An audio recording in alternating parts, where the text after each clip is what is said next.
नमस्कार दोस्तों।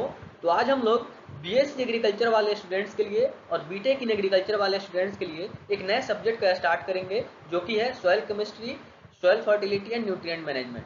तो चलिए हम आगे बढ़ते हैं और देखते हैं। तो इस सब्जेक्ट में हमारा सबसे पहला चैप्टर है सॉइल केमिस्ट्री। ठीक है, या कहें कि पहला लेक्चर है सॉइल केमिस्ट्री का इंट्रोडक्शन हम देखेंगे। तो देखिए, soil chemistry is the study of chemical composition of soil, the reaction that takes place within it and how this affects plants, nutrients and contaminants. Essentially, it helps us understand how soil behaves chemically. तो soil chemistry basically soil में present जो भी chemicals हैं उनके बारे में अध्ययन करना है, उनमें होने वाले रिएक्शंस के बारे में पढ़ना है और वो कैसे हमारे प्लांट्स को, हमारे न्यूट्रिएंट्स को और हमारे कंटेमिनेंट्स दैट इज प्रदूषकों को कैसे प्रभावित करते हैं, कैसे अफेक्ट करते हैं, उनके बारे में अध्ययन करना है। इसी चीज़ को हम सॉइल केमिस्ट्री बोलते हैं। और ये सॉइल केमिस्ट्री जो है ये बेसिकली हमें ये भी समझने में हेल्प करता है कि सॉइल जो है वो केमिकली कैसे बिहेव करता है। और इसको हम एक और दूसरे भाषा में, एक और हम दूसरे लाइन में डिफाइन कर सकते हैं, that is alternatively soil science is the study of chemicals in the soil and how they affect the plants growth, soil health and environment. मतलब सॉइल साइंस सॉइल्स में प्रेजेंट्स केमिकल्स के study करने को कहते हैं और वो कैसे हमारे प्लांट्स के ग्रोथ को इफेक्ट करते हैं, वो कैसे हमारे सॉइल के हेल्थ को इफेक्ट करते हैं और इन्वायरमेंट को इफेक्ट करते हैं। And it also examines interactions between solids like minerals and organic matter, waters, the soil solution, air, gases in the soil और living organisms, plants and microbes। चलिए हम आगे बढ़ते हैं और देखते हैं। अब देखिए, सॉइल्स के मेनली 4 पार्ट्स होते हैं। पहला हो गया मिनरल्स, जो कि रॉक के छोटे छोटे पार्टिकल्स होते हैं और वो रॉक के कितने बड़े पार्टिकल्स हैं, कितने छोटे पार्टिकल्स हैं, मतलब उनके साइज के बेसिस पे हम ये भी डिवाइड करते हैं, हम ये भी पहचानते हैं कि उसको हम सैंड बोलेंगे या सिल्ट बोलेंगे या क्ले बोलते हैं। इसको हम आगे पढ़ेंगे इस चैप्टर में। तो दूसरा हो गया ऑर्गेनिक मैटर्स। ऑर्गेनिक मैटर्स वैसे डेड प्लांट्स या एनिमल्स के रिमेन्स होते हैं जो बहुत सालों बाद वो माइक्रो ऑर्गेनिज्म के द्वारा डिकम्पोज करने के बाद वो न्यूट्रिएंट्स में कन्वर्ट हो जाते हैं। वाटर, जो कि हमारे प्लांट्स के रूट्स तक, हमारे पौधों के जड़ों तक पोषक तत्वों को पहुंचाने का काम करते हैं या पहुंचाते हैं। Air, for roots and microbe respiration, जो हमारे जड़ें हैं उनमें रेस्पिरेशन के लिए, या कहें कि जो भी सूक्ष्म जीवी है, माइक्रोब्स हैं, उनके रेस्पिरेशन में ये हेल्प करता है। अब चलिए हम आगे बढ़ते हैं। अब चलिए आ गया यहाँ पे कि सैंड, सिल्ट और क्ले ये क्या होते हैं।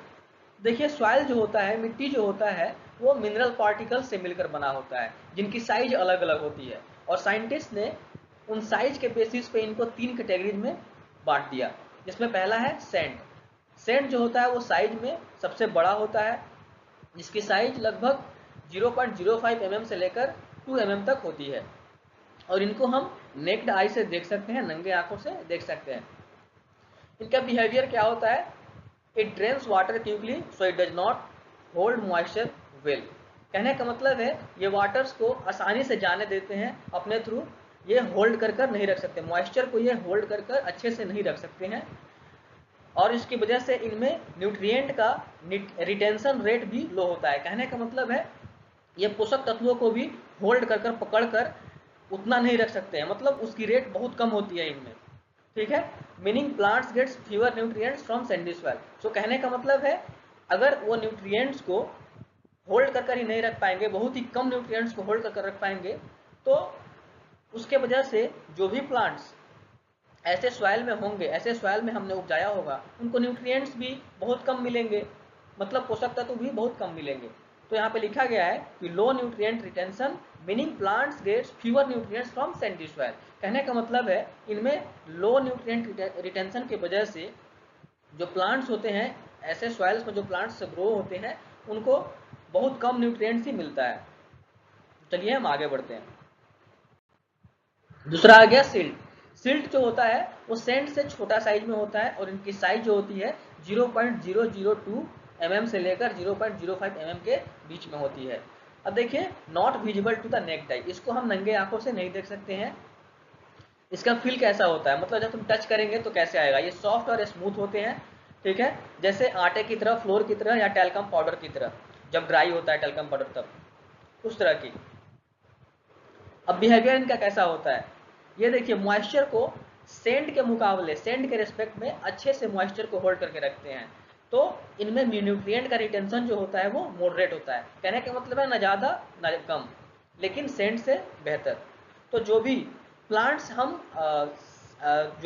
हम सिल्ट वाले सॉइल में, या कहें कि सिल्ट सॉइल्स में हम उपजाएंगे, हम ग्रो करेंगे, तो उनमें फर्टिलिटी जो होती है वो लगभग अच्छी होती है। मतलब ना ही ज़्यादा कम ना ही ज़्यादा खराब, मतलब एक फेयर फर्टाइल होता है ऐसे सॉइल्स। और इनमें न्यूट्रिएंट्स का रिटेंशन मॉडरेट होता है, मतलब फेयर होता है, ना कम ना ज़्यादा। तो चलिए हम आगे बढ़ते हैं। तीसरा है clay. Clay is one of the 3 basic types of soil particles and it's the smallest of the 3। तो सैंड, सिल्ट और क्ले, ये तीनों में क्ले जो होता है इनकी साइज सबसे छोटी होती है।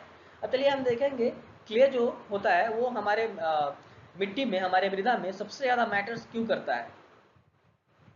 ऐसा इसलिए क्योंकि वाटर्स, इसमें पहला पॉइंट आएगा वाटर्स एंड न्यूट्रिएंट होल्डिंग। इसकी जो होती है वाटर रिटेंशन कैपेबिलिटी, या कहें कि वाटर होल्डिंग कैपेबिलिटी, ये सबसे ज़्यादा होती है, जिसके वजह से न्यूट्रिएंट होल्डिंग कैपेसिटी भी, या कहें कि न्यूट्रिएंट रिटेंशन कैपेबिलिटी भी, ये भी सबसे ज़्यादा होती है। तो यहाँ पर देख सकते हैं clay can trap lots of water and nutrients making it fertile. तो क्ले सॉइल जो होता है वो वाटर्स को पकड़ कर रख सकता है बहुत ज़्यादा, और जिसके कारण से उनमें जो भी न्यूट्रिएंट्स होंगे, पोषक तत्व होंगे, उनको भी बहुत ज़्यादा ट्रैप करके, या कहें कि रिटेंशन करके रख सकता है, जिसके वजह से क्ले सॉइल को ये ज़्यादा फर्टाइल बनाता है। However it also drains poorly and can suffocate roots if soggy. तो जैसे कि यहाँ पे देखा गया है कि ये वाटर को ड्रेन करने में बहुत पुअर होता है, मतलब वाटर को होल्ड कर बहुत अच्छे तरह से रखता है, रिटेन करके रखता है, जिसके वजह से अगर लंबे टाइम तक वाटर लॉगिंग हो तो हमारे रूट्स जो जड़ें हैं वो सफोकेट भी कर सकते हैं, उनको रेस्पिरेशन में मतलब डिफिकल्टी भी हो सकती है। तो ये एक ड्रॉबैक भी है। अब देखिए chemical activity. Because clay particles are so small and plate like, they have a massive surface area and many negative charges, helping them hold on to important nutrients and ions for the plant to use। अब ये clay के particle जो होते हैं वो बहुत ही छोटे होते हैं और ये प्लेट लाइक स्ट्रक्चर होते हैं, जिसके वजह से होता क्या है कि इनका सरफेस एरिया बहुत बड़ा होता है और इन पे निगेटिव चार्जेस भी बहुत ज़्यादा होते हैं, और जिसकी वजह से इनको हेल्प मिलती है कि अलग जो अदर भी न्यूट्रिएंट्स हैं, इंपॉर्टेंट पोषक तत्व हैं, इनको पकड़ कर रखने का अपने सरफेस पे, और जो भी आयंस हैं उनको भी, जो कि प्लांट्स के लिए यूजफुल हैं।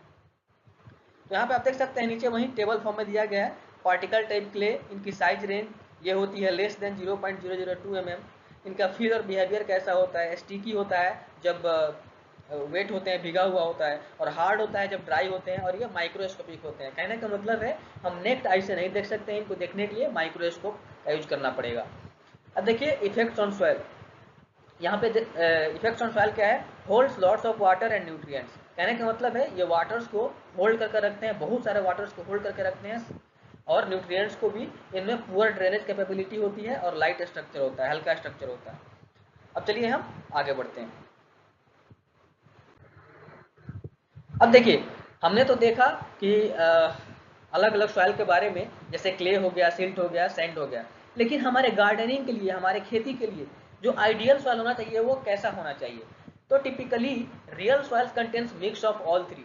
The proportion defines its textures and behaviour. Ideal garden soil called loam soil, it's a balance blend with good drainage, moisture retention and fertility.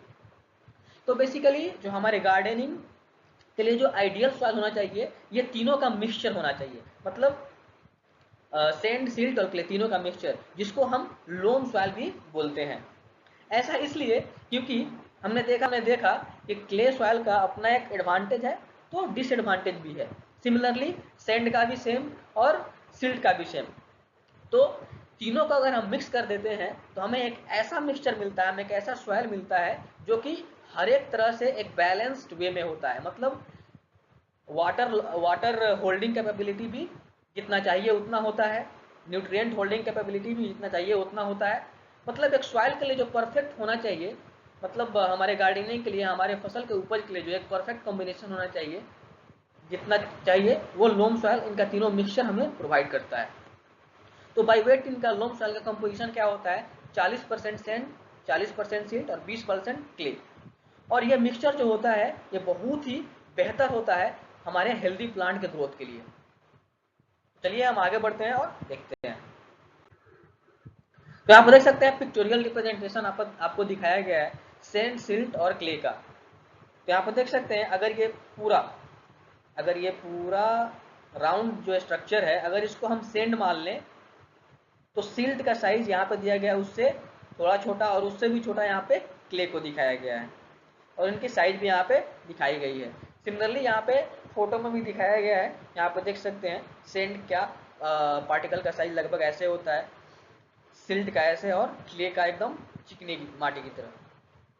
तो चलिए हम आगे बढ़ते हैं। अब देखिए सॉइल केमिस्ट्री हमें पढ़ना इतना इंपॉर्टेंट क्यों है, ये इतना मैटर्स करता क्यों है। तो soil chemistry matters a lot it because it helps us in grasping how plant access nutrients, how soil can clean और hold on to pollutants, how soil pH affects nutrient supply and overall health. कहने का मतलब है soil chemistry हमें help करता है ये समझने में कि प्लांट्स अपने न्यूट्रिएंट्स कैसे लेते हैं सॉइल से, कैसे सॉइल अपने आप को क्लीन करता है, और कैसे पोल्यूटेंट्स को होल्ड करके रखता है, पोल्यूटेंट्स पे पकड़ बनाए रखता है, और कैसे सॉइल का पीएच न्यूट्रिएंट के सप्लाई को इफेक्ट करता है और हमारे प्लांट्स के ओवरऑल हेल्थ को, या कहेंगे सॉइल के ओवरऑल हेल्थ को इफेक्ट करता है। तो ये सभी चीजें समझने में हमें हेल्प करता है सॉइल केमिस्ट्री, इसलिए हमें सॉइल केमिस्ट्री पढ़ना बहुत ही जरूरी है। अब चलिए हम आगे बढ़ते हैं। Why soil chemistry, learning soil chemistry is useful. Soil chemistry को पढ़ना इतना यूजफुल क्यों है, जैसे कि अभी जस्ट हमने देखा है ये सभी बेनिफिट्स हैं। So for farmers and gardeners helps in choosing the right fertilisers and adjusting pH for better crop health.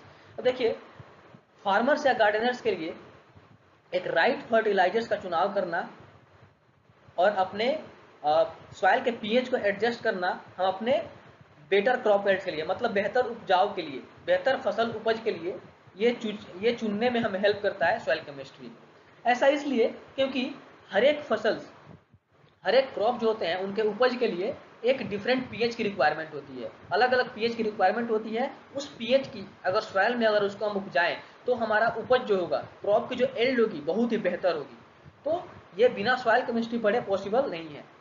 और इन्वायरमेंट के लिए भी ये बहुत अच्छा है क्योंकि it allows prediction of how fast pollutants moves in the soil and how to clean soil safely and effectively. तो ये हमें इन्वायरमेंट के लिए भी बहुत बेनिफिशियल है अगर हम सॉइल केमिस्ट्री पढ़ें, क्योंकि ये हमें ये भी प्रेडिक्ट करने के लिए बताता है, हमें ये भी समझने में हेल्प करता है कि कैसे पोल्यूटेंट्स मूव कर रहे हैं सॉइल में और कैसे हम सॉइल को क्लीन कर सकते हैं इफेक्टिवली और सेफली भी। तो चलिए